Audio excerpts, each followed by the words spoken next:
urumva harimo n'amarozi, ngenda umubiri unanirwa kuyungurura iyo miti. Mu kunanirwa kuyungurura rero haje kuzamo uburwayi kwa muganga, bansangamo na diyabete. Gusenga ubutayu bwari bwemewe, njya mu ishyamba ahantu ndasenga njyenyine, numva hari akantu mpaswe gukora uko umwuka nyoboye, ncukura imva, ndangije maze kuyicukura njya mu muhango wo gushyingura, shyingura inyama zaboze zo mu nda, shyingura n'ibyo bidiyabete n'izo kanseri mu kwizera, ndangije nteraho indabo, ubwo nari njyenyine mu butayu. Marayika ijoro rimwe arambaga, ambaga aza yambaye nka kumwe, kandi urumva imbere ya Covid.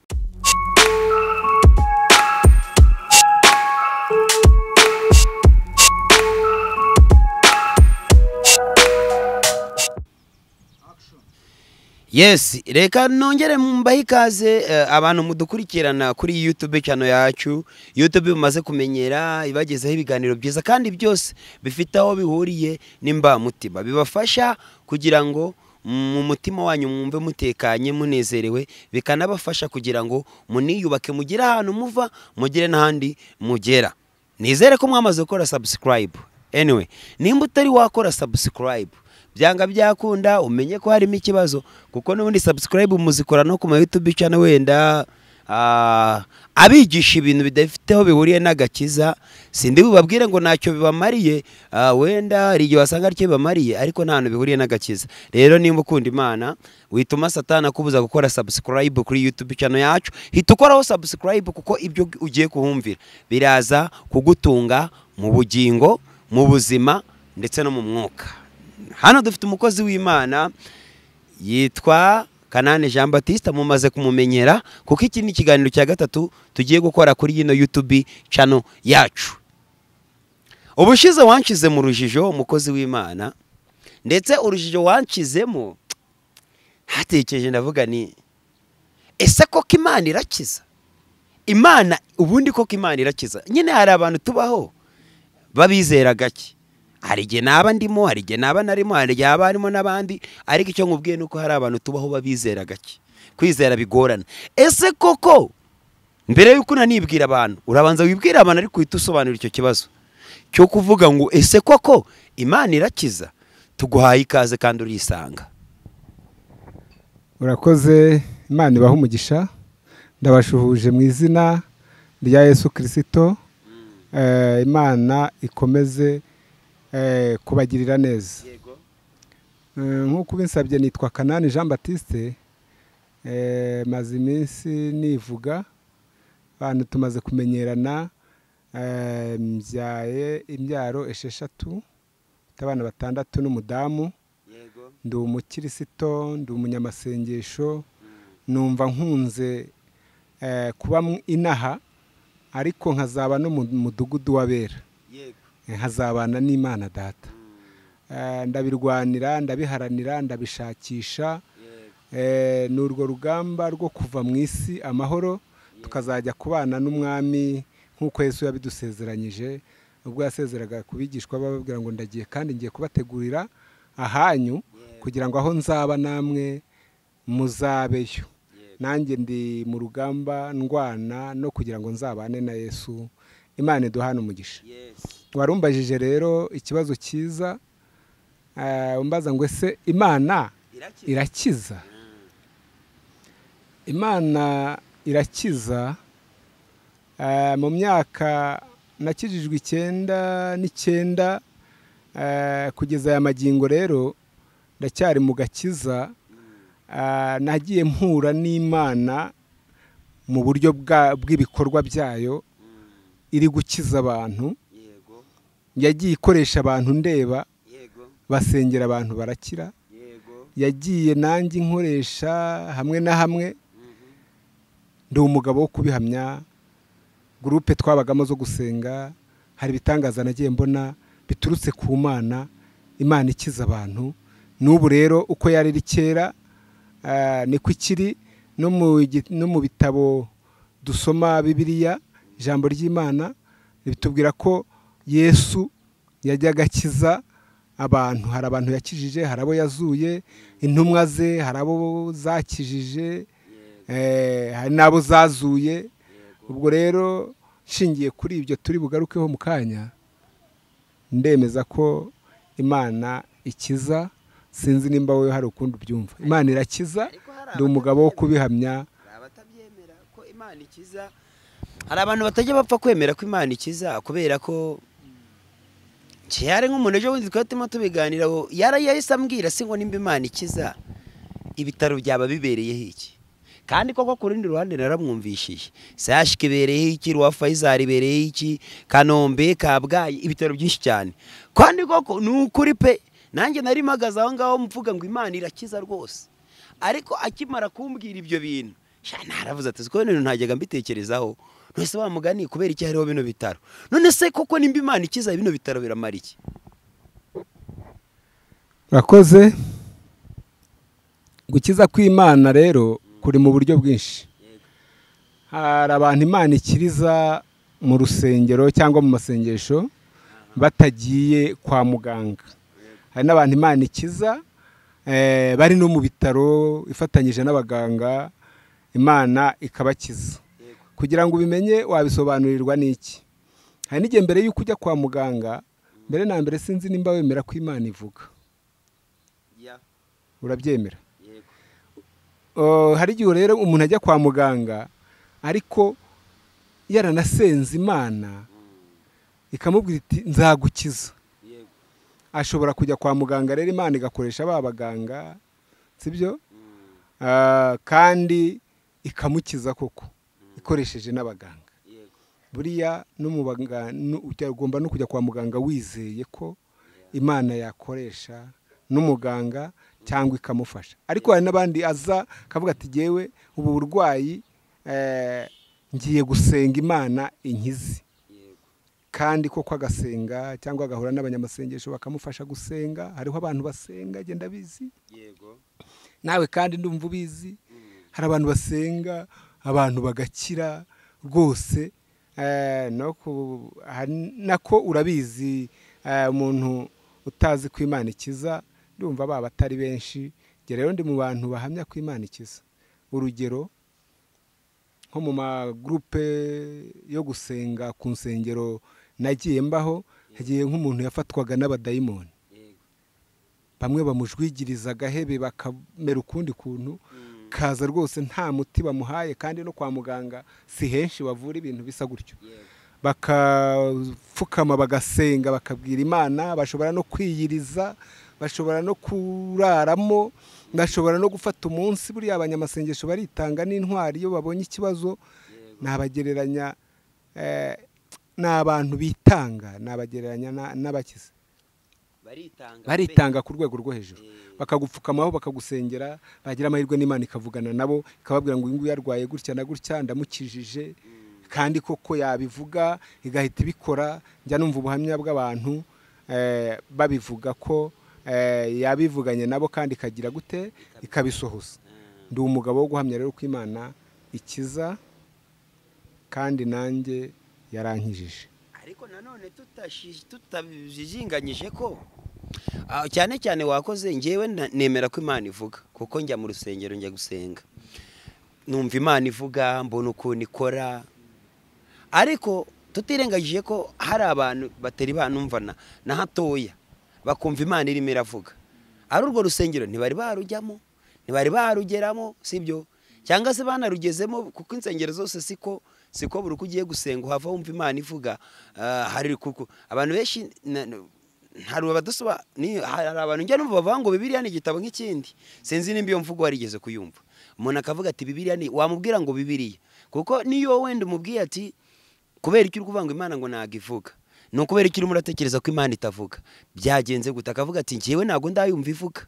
Yaragize amubaza ati none se uzayumvira utagiye mu rusengero? Ati nagiyeyo numva ntago iri kuvuga. Yambwiye ati wamubwiye ati ariko no mu ijambo ry'Imana, Bibiliya ijambo ry'Imana Imana ivugiramo. Akavuga ati Bibiliya ni igitabo nk'ikindi, ni muri library niho cyandikiwe, cyanditswe n'ikiremwa muntu, ntago ari Imana ivuga. Tubatera ibuye se? Biterwa nuko umuntu atekereza cyangwa uko imyumvire ye imuhereza, ariko ubuhamya buke mfite kuri Bibiliya, nzi ko ari ijambo ryahumetswe n'Imana, ndetse Imana itegeka abantu kwandika, kuko nk'isomye mu byahishuriwe Yohana, Imana niyo yamubwiye ngo yari ku kirwa cy'Ipatimo, iramubwira ngo ibintu ugiye kubona, byo tugiye kuganira mu nzozi, n'ibyo ngiye kukwereka mu mayerekwa, byose ugire gute ubyandike. Nubwo n'ubuhamya bumwe rero bw'uko Bibiliya yagiye yandikwa, ni impumeko Imana yagiye inyuza mu bantu, abantu bakandika. Ubwo rero abo bayihindura igitabo nk'ibindi, ntago nemeranywa nabo, kuko ishobora guhindurwa mu ndimi, bikanyura mw'ayo malibreri uvuga, ariko ntago ari igitabo nk'ibindi, kuko harimo amateka y'abasogokuruza kera, harimo n'ubuhanuzi, ibi bitabo by'ubuhanuzi ba Yesaya, ba Yeremiya aba bahanuzi bose barimo, sibyo? Ni impumeko y'Imana yanyujije muri bo, noneho barabyandika. Aba Ezekiyeli n'abandi barabyandika, bamaze kubyandika, kandi bumwe mu buhanuzi burimo muri Bibiliya bwahanuwe mbere y'uko ibyo bahanuraga biba. Reba igihe Abisirayeli bajyaga bajya mu bunyage, hakabaho abahanuzi babahanurira ngo bazataha, bakabivuga mbere y'uko biba, bagatanga n'imyaka.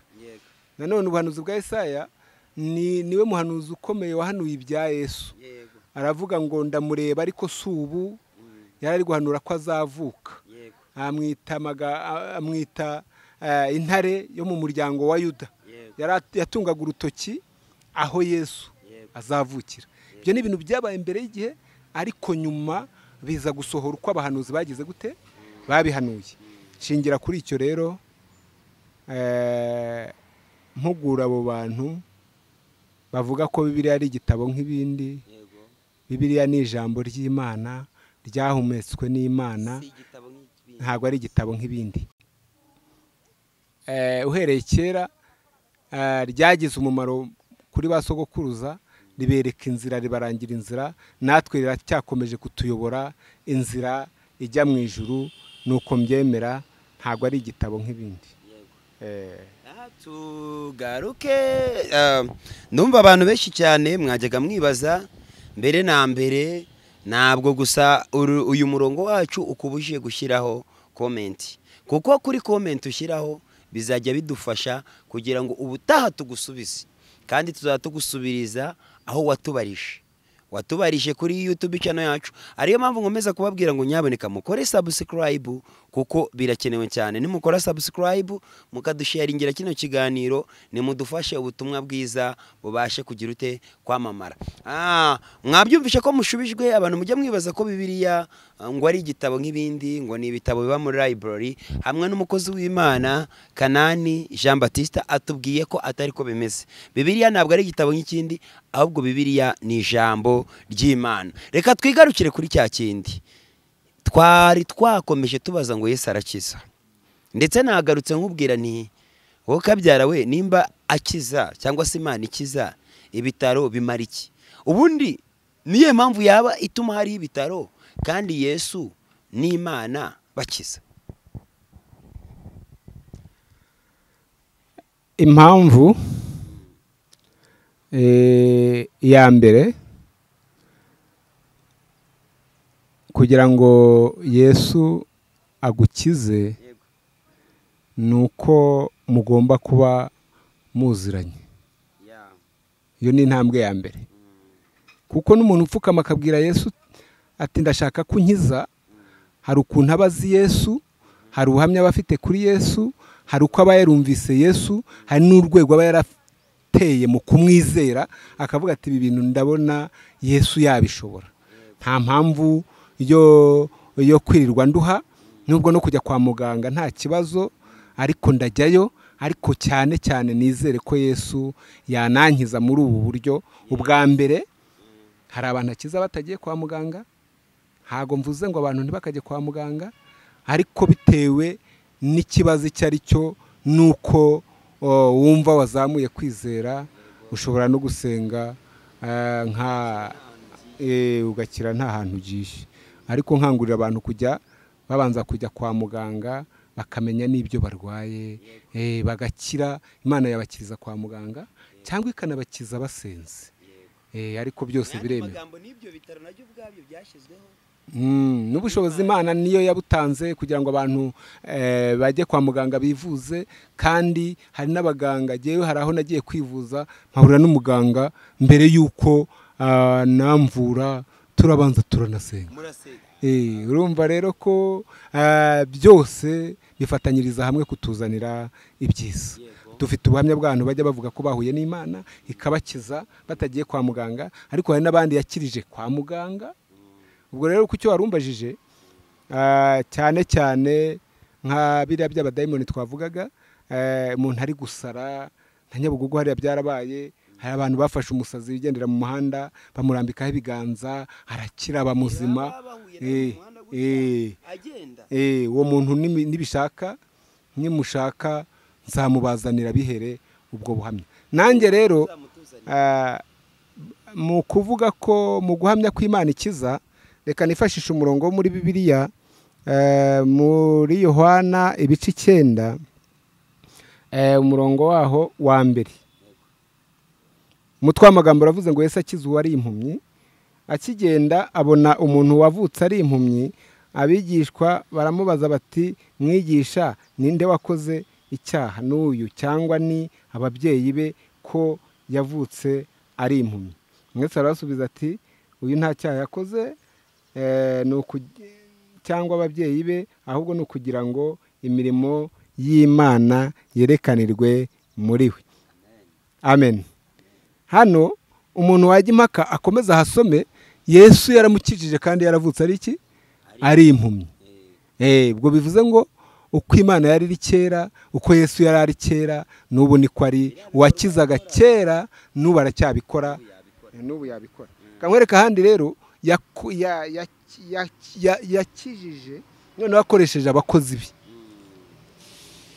Aribo n'ubundi mwebwe abahanuzi ab'iki gihe. Iki gihe rero ni igihe ni inkuru dusanga mu byakozwe n'intumwa ibice 9 umurongo wa 36. Mutwe w'amagambo uravuga ngo Petero azura Tabita. Si ugukiza gusa rero, Yesu no kuzura urabizi ko yagiye abikora, ariko twari turi ku kintu cyitwa gukiza. Tubonye aho yakijije umwana wavutse ari impumyi. Noneho hano Petero nawe azura Tabita. Tabita uyu yari umugore wari utuye Iyopa, sibyo? Bakundaga kumwita Doruka. Uwo mugore yagiraga imirimo myiza myinshi n'ubuntu bwinshi. Muri iyo minsi ararwara arapfa. Bamaze kumwuhagira bamushyira mu cyumba cyo hejuru. Kandi kuko Iruda hari bugufi bw'Iyopa, abigishwa bumvise ko Petero ari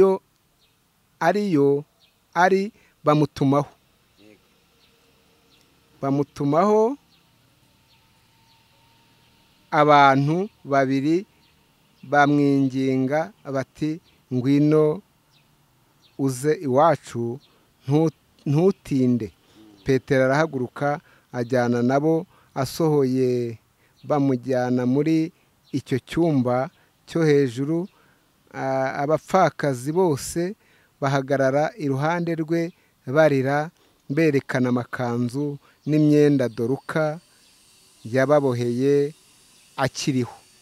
Petero arabaheza bose, arapfukama, arasenga, ahindukirira intumbi ati, Tabita haguruka.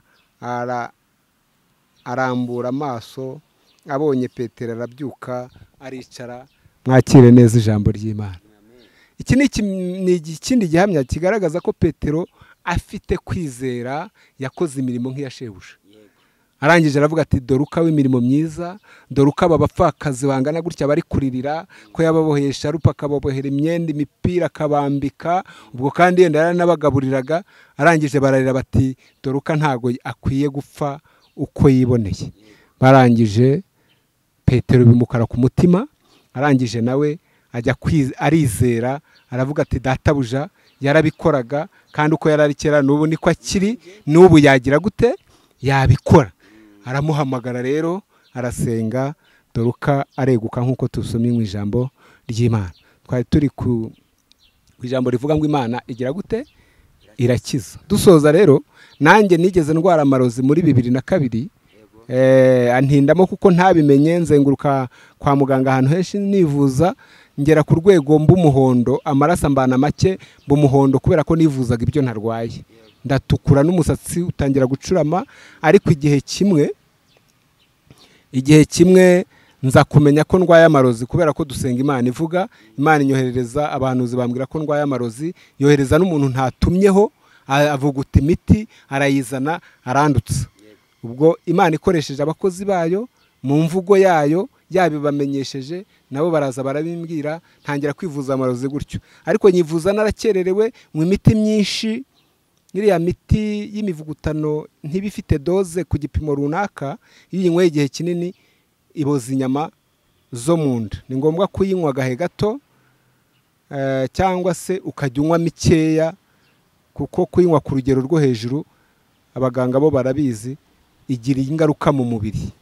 Yanteye rero kubora inyama zo mu nda. Icyo gihe nahise ndwara impyiko zose, ndwara n'umwijima. Mu kurwara impyiko n'umwijima urumva harimo n'amarozi, ngenda umubiri unanirwa kuyungurura iyo miti. Mu kunanirwa kuyungurura rero haje kuzamo uburwayi kwa muganga, bansangamo na diyabete.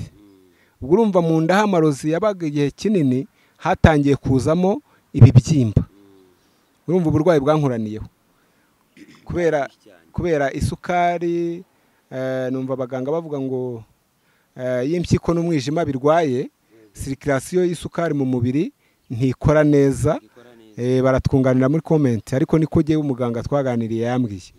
Arangije rero haza diyabete atari yo kunywa isukari nyinshi, ahubwo ari yuko niyo ninjiza mu mubiri nkeya itabasha kugera aho igomba kugera, ntikora. Ndangije ndarwara, ndaremba, ndananuka, ngera ku rwego mva ku biro, nari natangiye kugira ibiro 96. Ndangije mva ku biro 96, sigarana ibiro bigera muri 45. Umusatsi waratangiye gucurama. Nibwo nubwo nari ndwaye gutyo nakomezaga gusenga. Gihe kimwe niyumvamo mu mutima kujya mu butayu gusenga. Ubutayu bwari bwemewe, njya mu ishyamba ahantu ndasenga njyenyine, numva hari akantu mpatwe gukora uko umwuka nyoboye, ncukura imva. Ndangije maze kuyicukura, njya mu muhango wo gushyingura inyama zaboze zo mu nda, shyingura n'ibyo bidiyabete n'izo kanseri mu kwizera. Ndangije nteraho indabo, ubwo nari njyenyine mu butayu. Maze kubiteraho hahise haza abantu baje gusenga bagera nko muri 7, harimo abahanuzi tutabivuganye. Baza bahita bampanurira, bambwira iby'Imana ivuganye nabo, barambwira ngo Imana iragukijije. Mw'ubwo burwayi nubwo nari meze gutyo, nakoraga imirimo y'ivugabutumwa mu Rwanda hose nzenguruka. Najya n'ahantu nko mu majyaruguru nkazanya Kinama nahavuze ubutumwa, najya mu Mutara za Nyagatare nkahura n'abantu batandukanye bambwira ngo Imana iragukijije. Nanjye ndabyizera, ariko nshingiye kuri icyo nari maze gukora mu butayu, nari nzamuye kwizera, mbwira Yesu, ndamubwira nti ufite imyijima mizima, wanguranira ukampa umwijima muzima, kuko nzi neza kuri Imana ikiza. Ndangije ndamubwira nti kandi n'impyiko zaboze zose nanyaraga amaraso, ariko wazihindura, uri umukiza wazikiza, cyangwa uri umuremyi wandemera n'izindi. Ibyo nabyo nari nazamuye kwizera. Ibi bibyimba byo mu nda nabyo wabikiza, aya makanseri wayakiza, urabishoboye. Iki gifu nacyo wagikiza, nari ndwaye n'igifu. Ibyo byose Imana nzamuka nizeye ko inkijije, nkomeza ivugabutumwa ariko mfite kwizera. Ubwo hari muri 2017 nibwo nari ndwaye ndembye, ahantu nanyuraga mu mujyi wa Kigali mbwiriza ubutumwa bwiza. Abenshi kubw'impyiko nagendanaga kajerikani k'amazi cyangwa icupa ry'amazi, za Kimisagara, Kove, za Karama, za Kiruhura, za Muhima. abantu benshi barabizi ngendana ibicupa by'amazi narananutse bibaza icyo ndwaye ariko ndi gukukuza mbwira Yesu ndabizi kuri kukiza nanjye wankiza ngize n'amahirwe aho nyuze bakagenda bambwira bati Imana iragukijije ngera ku rwego rero numva ngiye gupfa nibwo nakoze ibyo byo kujya gushyingura inyama zirwaye shyingura umwijima shyingura kanseri shyingura diabete shyingura amarozi shyingura n'igifu mu kwizera Imana ihita yavuganira nanjye ko inkijije ikoresheje abantu bari bahansanze ntabyo babwiye ndangije rero mpita nkomeza umurimo w'Imana nizeye ko Imana ishobora bingahe byose umuririmbyi niwe waririmbye ngo naho ndiho naho napfa nzi ko nkundwa n'Uwiteka ndamahoro naho nari mpagaze naririmbaga iri ivuga ngo njya nikomezaho nta wundi ninde ni Kristo nizera ko akiza gihe kimwe rero yohereje marayika ijoro rimwe arambaga aza yambaye nka kumwe kandi urumva imbere ya covid aza yambaye nka kuri abantu bo muri covid bambaraga ambaga yambaye kuriya yipfutse ahantu hose arambwira ngo nshiririje iryo jambo n'iryo yakoresheje shiririje diabete shiririje kanseri shiririje impyiko shiririje umwijima shiririje igifu shiririje n'amarozi Imana irabinkiza mbyuka meze nk'uwahamutse mbwira madamu nti igiterane cyari cyabereye hano wacyumvise arangije arambwira ati ntago nacyumvise nibuka kubwo byari ibyishimo cyangwa nimba nasakuzaga nasakurizagamo imbere ayenda atabyumvise mw'iyo minsi nahise ngera kwizera ikintu ntakubwiye nari naravuye ku biryo byose naryaga igitoki kinombanye n'imboga rwatsi bitagira umunyu arya ibirayi binombanye n'imboga rwatsi bitagira umunyu sinari nkinywa isukari sinaryaga amavuta sinaryaga umunyu nari narananutse nywa amazi arenze urugero aho bantegekaga litiro 5 nanywaga nk'icyenda mvuga ntaho kugira ngo nicwe n'impyiko amazi abari yanyicira ndananuka nshiraho ntago nari nkirya Imana ikimara kuvugana nanjye gutyo marayika akimara kumbaga nahise njya mu kwizera ntangira kurya ibintu byose Imana ibirankijije kugeza n'uyu munsi ni ibintu byose bibaho ifirita amavuta mayoneze biki byose ndarya ndi muzima rwose ndi umugabo wo guhamya ko Imana ikiza cengiye kuri ibyo ndi umugabo wo guhamya 100% ko Imana igira gute ikiza mwabyumvishe ko Imana ikiza kandi ikiza byose diabete kanseri imyijima impyiko ubwo nawe n'uyizera iragukiza uko byagenda kose mwabonye ko YouTube channel ibihabera bari bitangaza nababeshye nge nkurikije uko dutangiye n'indwara zizakira mu izina rya Yesu icyo ngusaba kora subscribe sharing n'iki kiganiro hanyuma hari ubuhamya ukeneye kuduhereza hari ijambo ry'Imana wumva watuganiriza hani wacu n'ubuntu ntacyo tugusaba uduhamagare kuri nimero twaguhaye inanditse hano hasi kuri description y'iki kiganiro cyacu jyaho uraza guhita uyibona uhite uduhamagara nimba hari ubuhamya waduha ubuduhe nimba hari ikiganiro waduhereza ukiduhereze ciao ndabakunda cyane.